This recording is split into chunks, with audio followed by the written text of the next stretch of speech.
If you're a real estate agent and you're tired of cold calling, door knocking, and spending money on ads, then subscribe to this podcast. We discuss leveraging the power of YouTube for your real estate business and how these strategies earned us over $1 million in GCI our first year in real estate. My name is Levi Lascsak and my partner is Travis Plum. Let's get started. All right, we'll get started. So this is Passive Prospecting, YouTube for Real Estate. And today we've got a very, very, very, very, very, very special guest who also wears really cool shirts. Anyways, is our videographer, our content director, Mr. Alex Pace. Alex, how you doing today? Doing well. How are you? Good. You can just hear the excitement coming from his, he's just ready to go to talk. Now, Alex is funny. He's been with us a couple of years now, and of course, this question comes up quite frequently, which is, do I need a video guy? Do I need to invest in that? Do I need to, spend the money? And the truth is that no, not really. And actually, we don't recommend it, especially in the beginning. We didn't bring on Alex until over a year. I think somewhere around probably the 14-month mark of our journey. And that was just because we really, at the time, the goal was to move into more luxury content, luxury properties. And we wanted to step up production. And we didn't want to just walk through, a $4 million house selfie style, with an iPhone, which probably still would have been okay. But at the same time, we were just looking to step it up. Plus, to get the opportunity to film a $4 or $5 or $6 million listing, then that client is going to want professional photography. They're probably not going to say, yeah, why don't you just walk through with your cell phone? I'd be happy to give you the keys to the kingdom here and, go through everything with your iPhone. So we wanted a more professional look at that time. And to set a little more context here, we were actually launching a luxury channel as well.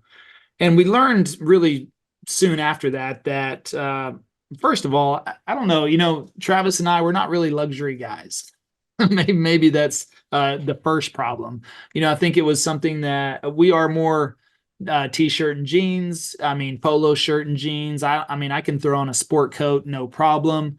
But we're not living in that environment. Like, we're not striving to sell the $4 or $5 million properties. And so, our bread and butter, our average price point is $565. Not bad.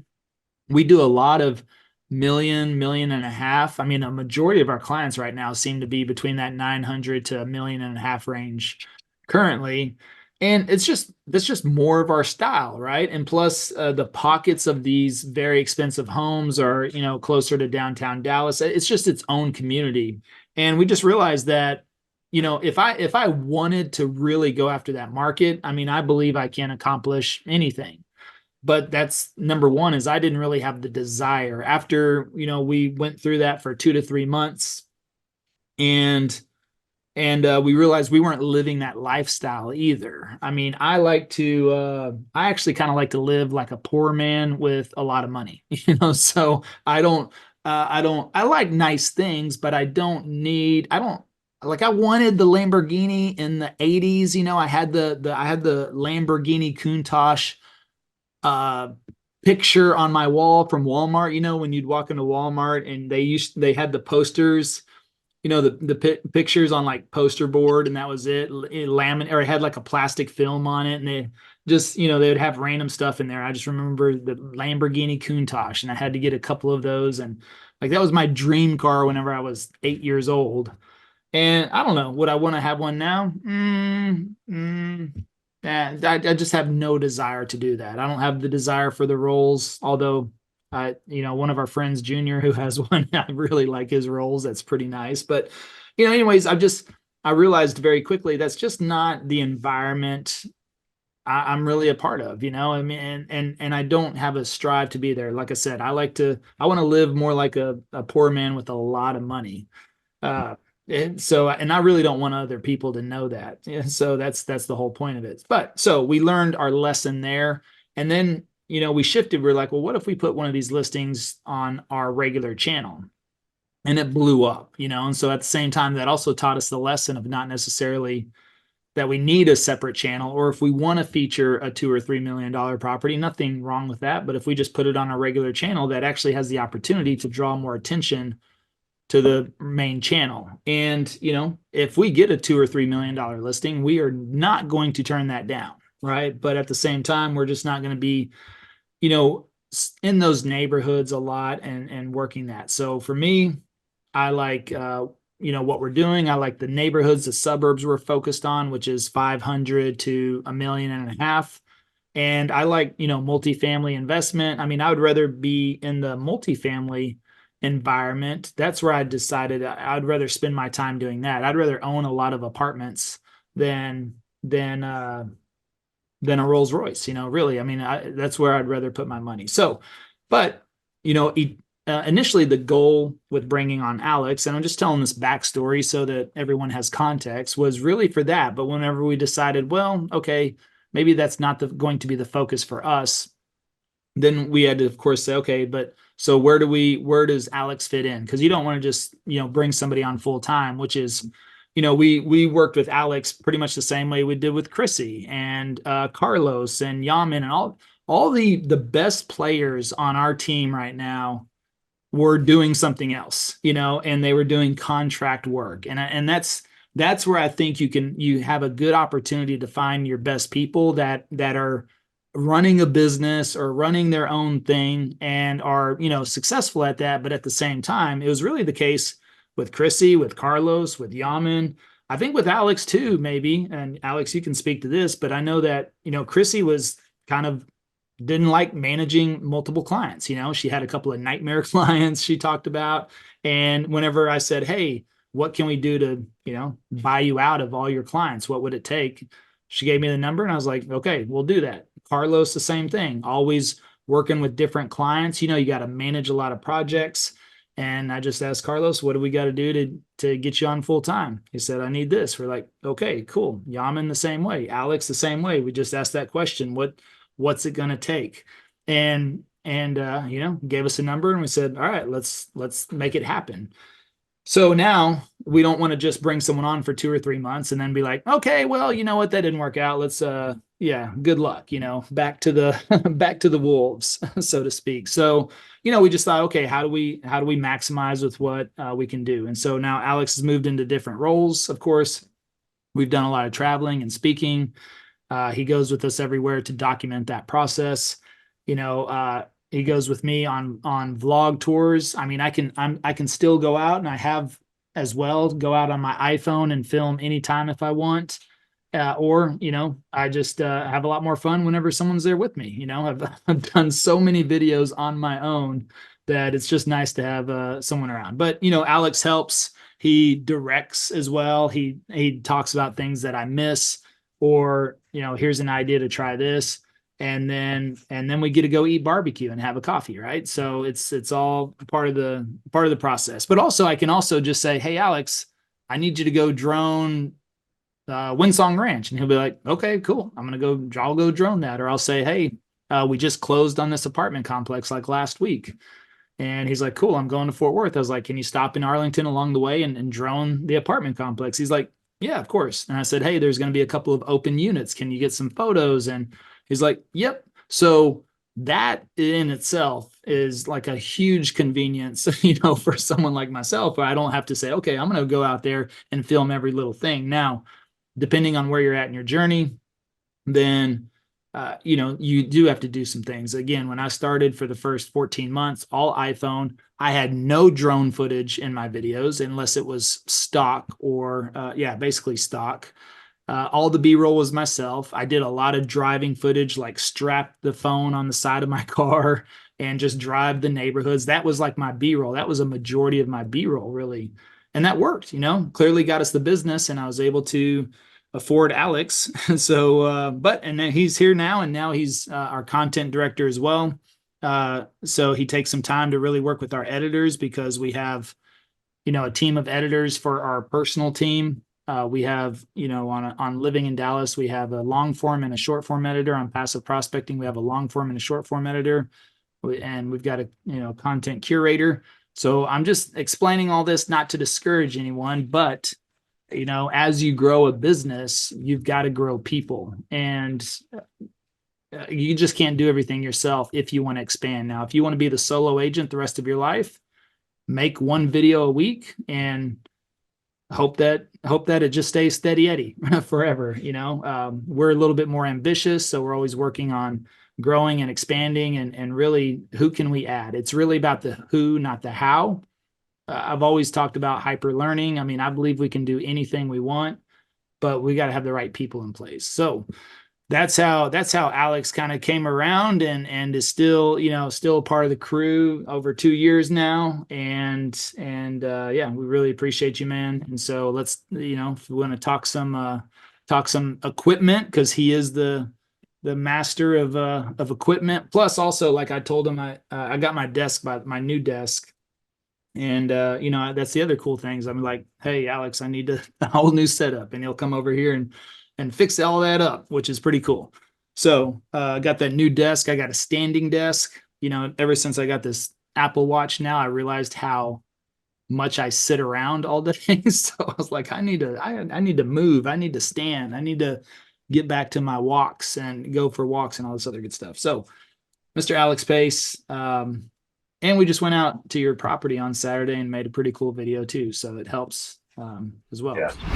Allow me to take a quick break to remind you that we have very important links in the description below. If you want the full story of how we closed over $1 million in commissions our first year and over $2.3 million in commissions our second year, check out the first link. Also, you have the link to our #1 Amazon best-selling book, Passive Prospecting. Last, if you enjoy this podcast and you're a giving person, leave a 5-star review, please. Now back to the episode. So, man, how you doing today? Good? I'm good, man. And thanks for having me, first of all, on the podcast, and also as a member of the team. It's been a great couple of years, and it's a heck of an introduction. I'll try to go back and break some of that down, hopefully, in more detail. And I mean, my journey as a content creator, or really what I called it back then, was a freelance videographer, started about 7 years ago. And did a number of different things, from weddings to corporate events to working with some social media influencers that were just kind of getting started at the time. And it's been a wild journey. And the equipment question comes up often. And, of course, we like to teach that you can film with your iPhone or a GoPro or anything. Really, the best camera is the camera that you have when you need it. And if you've got a story to tell or something educational or a point to prove, whipping out your iPhone and getting your point across is more important than waiting until you have the perfect camera or perfect lighting or perfect setup to then tell your story. Now, if you need to write it down and perfect it and edit it or whatever before you go on camera, that's fine. But sometimes you just got to let it rip. So the equipment question comes up often. And when I started my business a long time ago, it was always use a credit card to buy this new drone, use a credit card to buy this new computer. Well, really, it was a new camera. And then all of a sudden, I'm working with all this new 4K footage and drone footage and action cam footage and Sony footage. And so now I need a better computer to store all this footage, and a faster computer that can edit all this footage. And so the list goes on. And then you start to learn more about lighting. And lights are expensive when you get good ones, and you can get by with some budget lights. I'm using just a couple $100 worth of lights right now to light this shot. And it works well. So the list goes on, but really the equipment is an investment. It's like any tool in any industry. If you're a carpenter, you got to buy some chisels and some saws and everything else. And over the years, you're going to upgrade to the better tools that do the job better and easier and more efficiently and save you time. And ultimately, for me, in my position, a lot of the stuff we do is not necessarily repetitive, but I go through a lot of homes. I film the B-roll of a lot of homes, and the B-roll is important, helps tell the story. So have to go back through the property multiple times sometimes, get different angles that go along with the details that Levi is narrating or talking about throughout the content. So all this is planned out beforehand, and it happens over and over again. And so the important thing about having good equipment is it allows me to streamline this process and get through it as quickly as possible. So to me, that's where I've really dialed in the camera I use, the batteries I have on hand, the microphones that are charged, ready to go every day, the drum batteries are charged, ready to go every day. So I have my process, but that can be overwhelming for a lot of people. So ultimately, I guess my first point would be you just have to start with something like a camera, maybe a good light, good microphone, and then from there Yeah, let's start there. Let me say, okay, I hit you up at the conference, right? Hey, oh yeah, hey Alex. Okay, I'm starting out, but what's the first piece of equipment I can invest in? Let's say that they're working off of a budget. They can buy one piece of equipment at a time. exactly. Like what do they start with? First question is always, what's your budget? So you have to realize that professional equipment is expensive. If you want to go with what is considered industry standard or what would provide a professional look or certain appearance, excuse me, you really have to kind of foot the bill of the equipment that can get you to that. It's like same thing as buying a telescope. You can get $100 telescope that you might see like you could get the idea of what you're looking at, but then if you really buy that nice telescope, you're like, wow, there's a difference, right? So it all depends on the budget. Some people, if you have $500, then you might want to start with a GoPro or just continue to use the iPhone that you most likely already have. And then that $500 would best be invested in maybe a microphone, something like the DJI wireless lav mic is super convenient, and it can go into a professional grade camera or directly into your iPhone, which is Talk about that real quick. The DJI microphone, because that you even with an iPhone you could plug. Do you have a Bluetooth adapter? Does it have a Bluetooth adapter for iPhone? no, it right along in the case, it comes with a iPhone jack and a USB-C jack that you can snap it right into your cell phone with. Okay, well that's And then yeah. So it does have an iPhone or a Android adapter to as opposed to like a wireless Bluetooth or something like yeah. that. So DJI, what does that run right there? That microphone, you get two of them. Yeah, it comes with one receiver and two microphones. So if you take both microphones out of the case at the same time, then they're both on and working. But if you leave one in the case, then it just works as like a single microphone. So super simple there. And like I said, you plug the receiver into either your camera or your phone, and then you wear the mic on your body. And you can simply clip the microphone on your collar. If you're doing something quick, you can even hold it, a foot or two away from your face and talk like it's not even there, and it will just pick up the audio really well.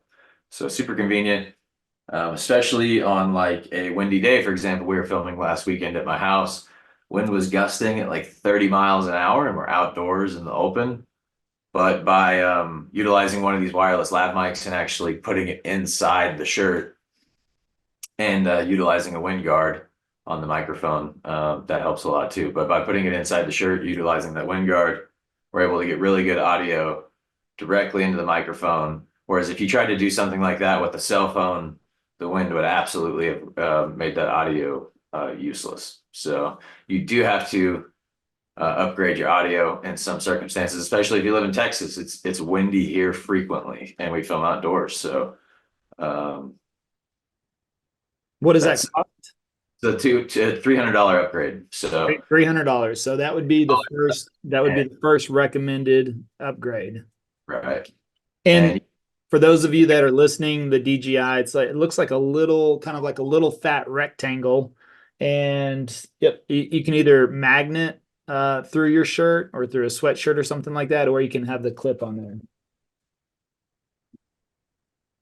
exactly.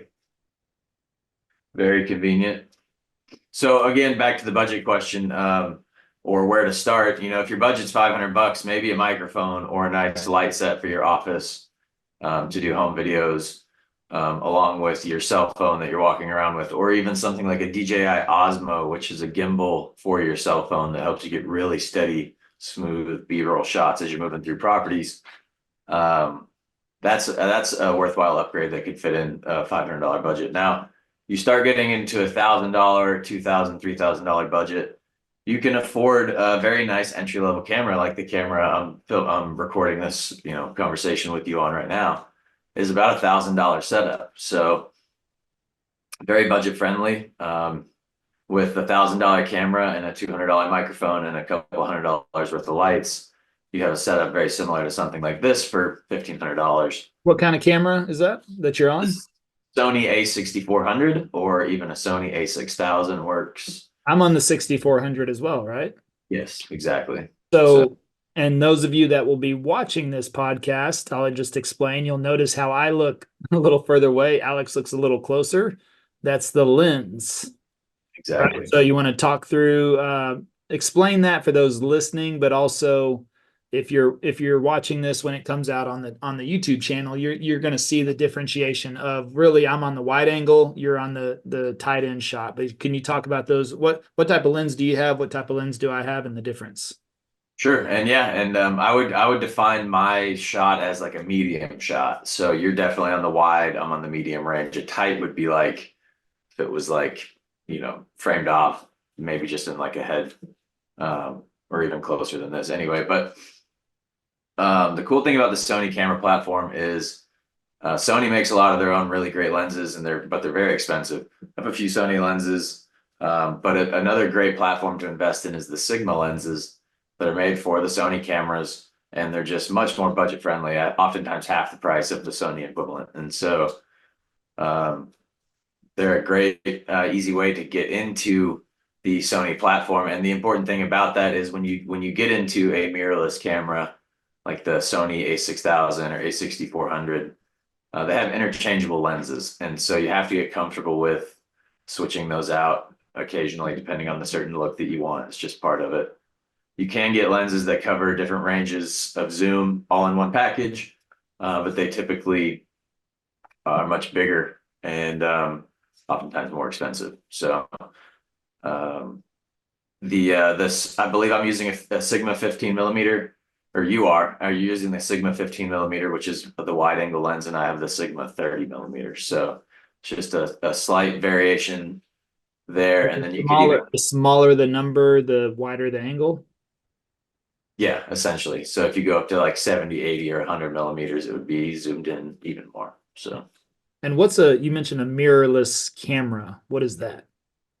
Well, up until the early 2000s, maybe 2005, 6, 7, something like that, you had DSLRs, which were the big digital cameras, and they had a physical mirror inside of them.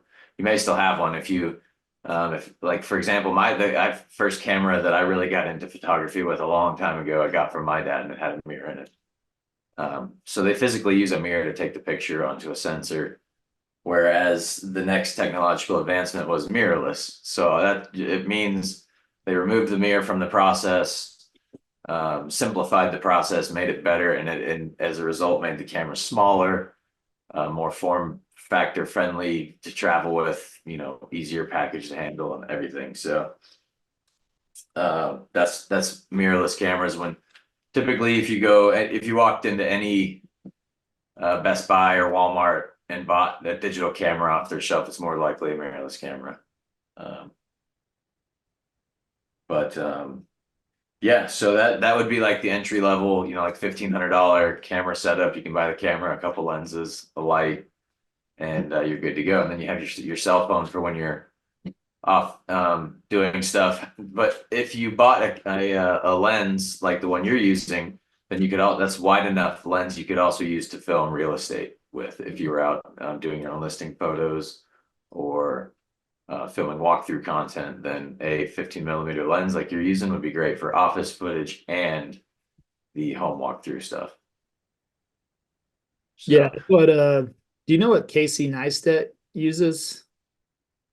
not off the top of my head. No, I imagine he uses a lot of different things, but I know he likes He always to had his camera, like he almost had a almost like the tripod like I have. I think it's a little bit more sturdier, but he always had his camera with his lens on there. I mean, that's how he vlogged. But again, that's more than I don't know. That'd be a good forearm workout, but it's more than I guess more than I want to carry around. So I just go with the iPhone. Man, the iPhone is great. So we film, a lot of our short form vertical content with the iPhone because it can go directly through the editing software and editing process directly to publication, much easier than dealing with the footage from the full-size camera, with dealing with the memory card and transferring the footage and then formatting it to be vertical.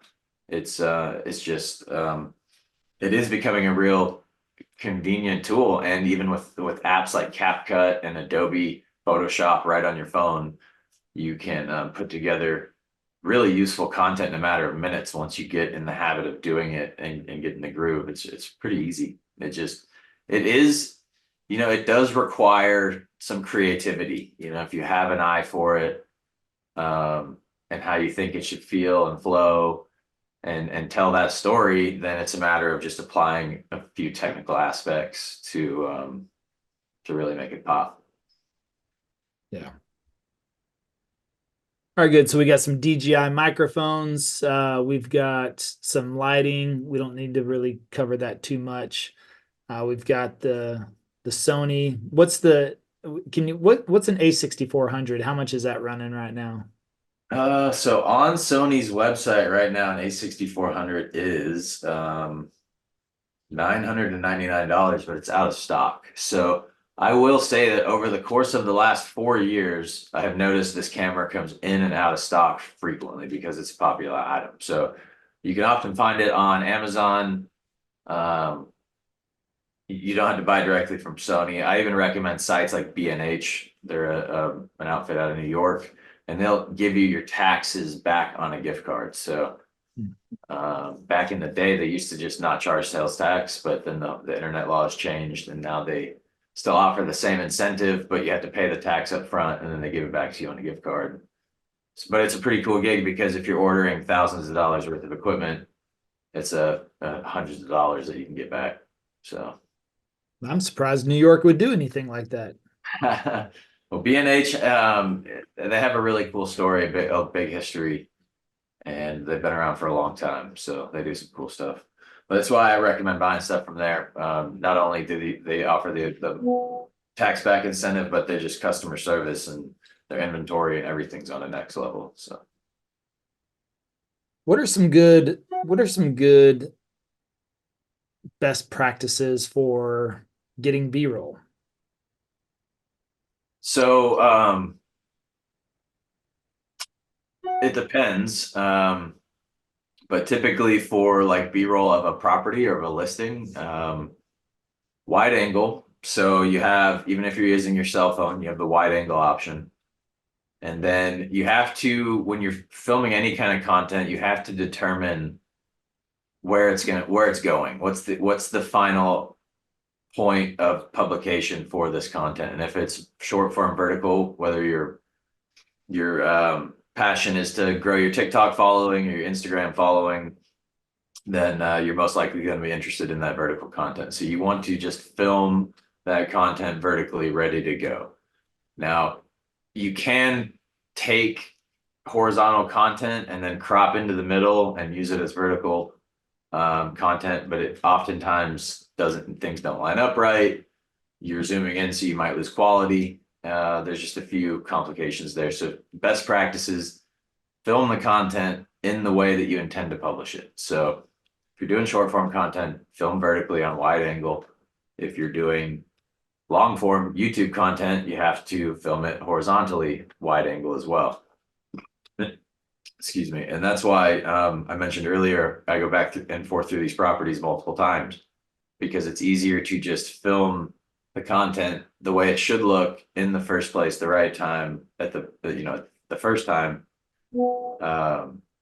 as opposed to trying to manipulate footage to try to look a certain way later on. When you're there, it's worth going through, getting your horizontal footage, and then we post to all platforms: YouTube long form, obviously, Instagram, even what is it, Google Business Profile, with vertical videos and everything. So we try to utilize both both angles there, and I film them both ways. So definitely wide angle, which is the 0.5 setting, and then decide if it needs to be vertical or horizontal. So um, from there, you have the grid option in the settings on your camera. You want to turn that on because when you're moving through a property, it's more visually appealing if everything lines up in a certain way that's actually referred to as keystoning.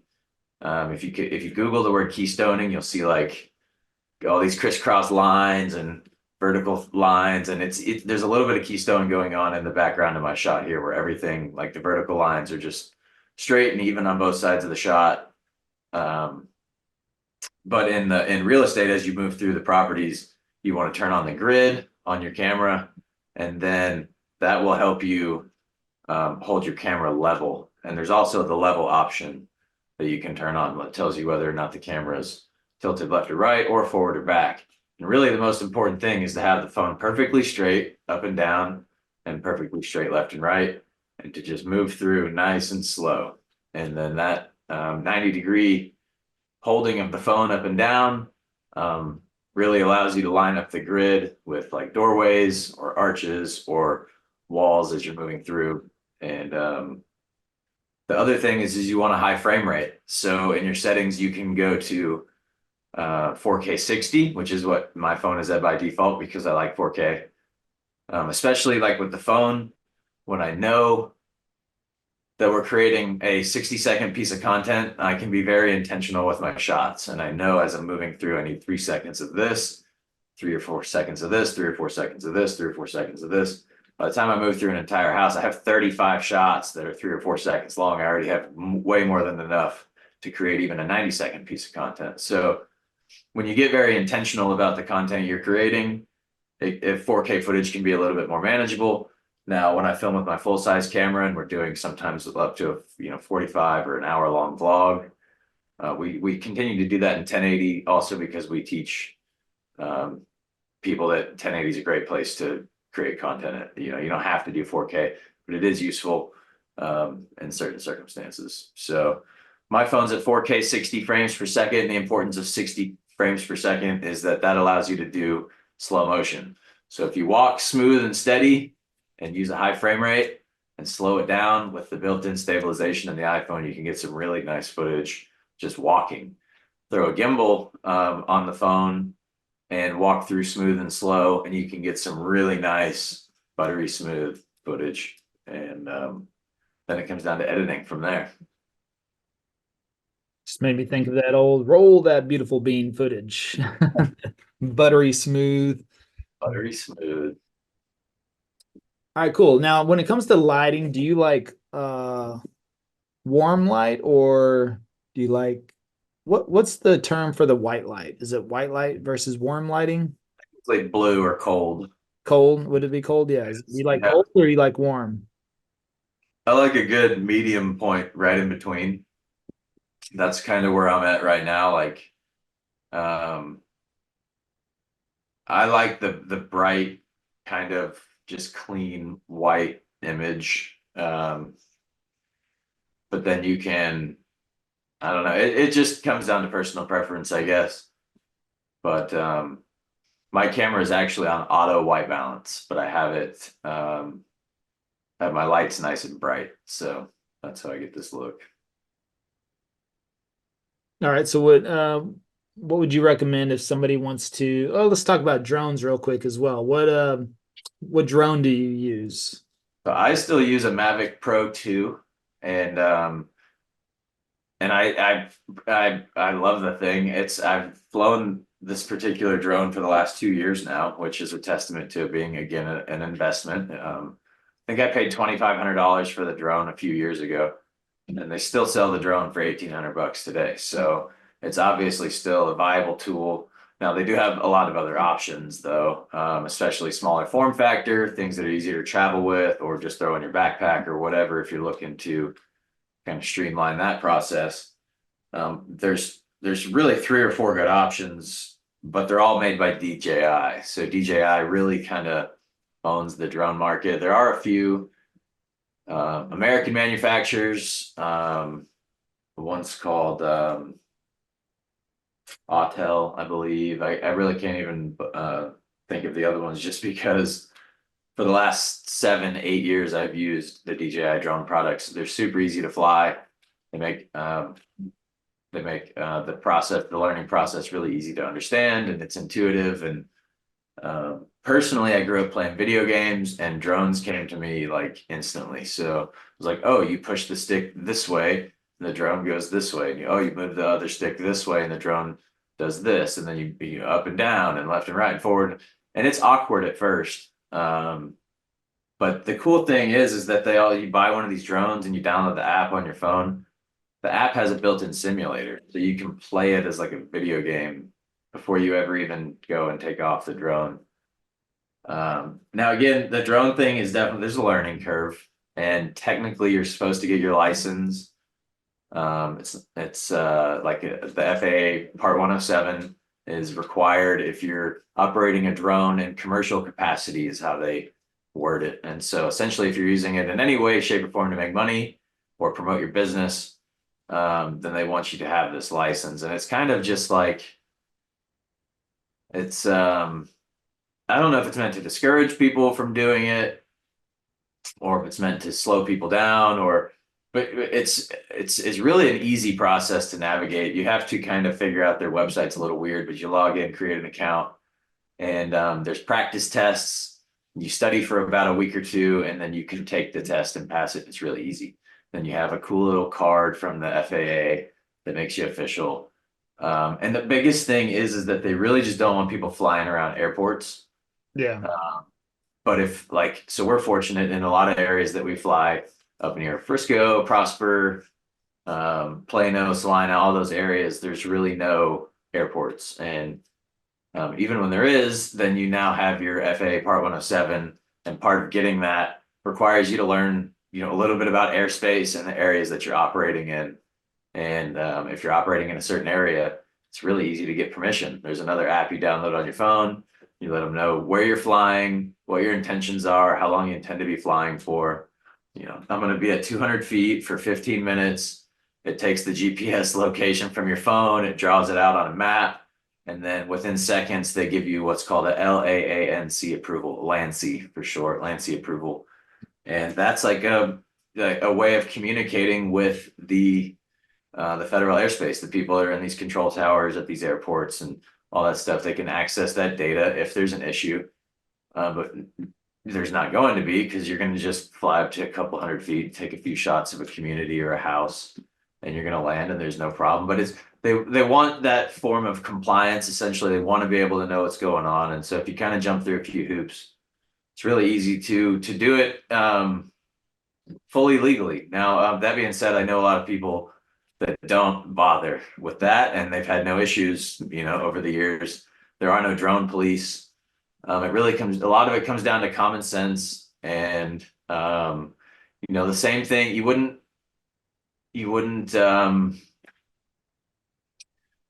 using it responsibly obviously goes a long way. You wouldn't want to piss off some family at the park who's trying to enjoy the day with their family, and you're flying 5 feet away from their kids, and anything like that. You got to be definitely responsible and respectful of your surroundings. And other than that, it's a pretty straightforward process. So, Or around Washington, D.C. You can't fly in DC. There are a few places where you just cannot fly. It's funny because they call them TFR, which is short for temporary flight restriction, but they're permanent TFRs. So you can't fly. George Bush's house in Dallas actually has a permanent TFR over it. So like a 300-foot radius around his property on straight lane, I believe is where it is. You can't fly. Are there drone police for that if you were to fly over his house?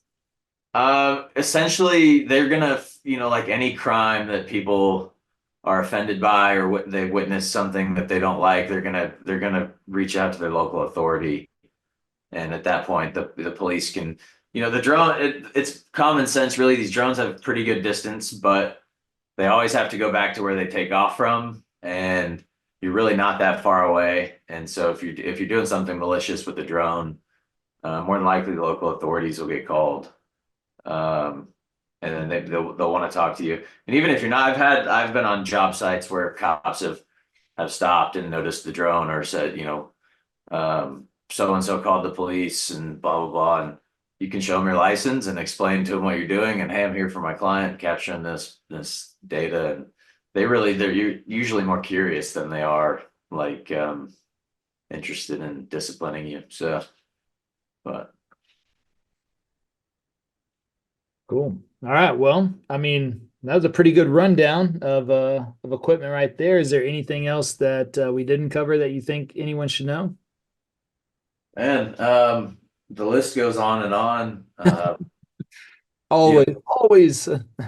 You mentioned your office setup in the beginning of the video, and we talked about how I'd be over there setting some of that up. And so I do have that equipment. It just got delivered today, so I have that. And what we're doing is we're doing like a scaffolding. It's 2 rails that come up and go across from the top. And it's much more stable that way if you're going to have a standing desk moving up and down and you want to mount the camera to your desk. It's the tripod on the desk or even mounted to the back of the desk is just oftentimes really shaky. So we're going to eliminate the shakiness, and we're going to mount behind his monitor a camera, actually 2 cameras, 1 vertical, 1 horizontal, or potentially 2 horizontal. We don't know yet. And then lights and a microphone, essentially all on this rail mounted to the desk, and it'll move up and down depending on wherever he wants to sit. So it should be pretty cool. Yeah, it sounds cool. Looking forward to that. Let's find some time this week, maybe, when you can work on that. Cool. Cool, man. Well, I appreciate you jumping on here. I know that's it's a lot to explain for the audio listeners, but at the same time, take some notes, go back. You can listen to this again or rewind or check it out. I mean, the main thing is search it on Amazon, watch a video on it on YouTube. Anything Alex talked about, I'm sure there's plenty of videos on YouTube explaining this a little bit more thoroughly. And again, don't let this stop you from making content. That's the most important thing. You've got an iPhone, you've got an Android. I'm still using the same $20 tripod from 3 years ago, and my same microphone, and you can get these microphones for as little as $20-$25. But the one I have is about $100. I still like my little plug and play for my Shure MV88, which is what I use for my iPhone. Just a directional mic, no battery needed, no Bluetooth needed. But yeah, anytime I'm with Alex, we use the DJI microphones. And, I mean, all that stuff. Speaking, I'm always mic'd up if I speak. That way we don't have to rely on the event to get any audio or anything like that. So we just always want to capture our own. But ultimately, if you can invest in a videographer, then your business should be doing very well, and you have to make that choice. And don't bring somebody on, especially full time, if you don't think you're going to be able to sustain them for a good period of time. It's not fair to them, and it's not good for business. But ultimately, again, we had a much bigger budget a year and a half down the road, and it's been a good investment for us. And so again, a lot to consider, but it's not the biggest priority in your business. The biggest priority is staying consistent, getting better, making better videos, and just making sure that you convert as well. So those are the most important. You got to have the conversions if you want to upgrade to a videographer or additional camera equipment later. But check the link above. If you're on Clubhouse, check the link above for our live event coming up very, very soon at the end of this month. Super excited about that. 2-day workshop in person. Alex will be there. So if you want to meet Alex, he'll be there, and we'll be, walking people through getting started on YouTube, or if they have a YouTube channel and have not seen the progress they want to make, then this is definitely for you.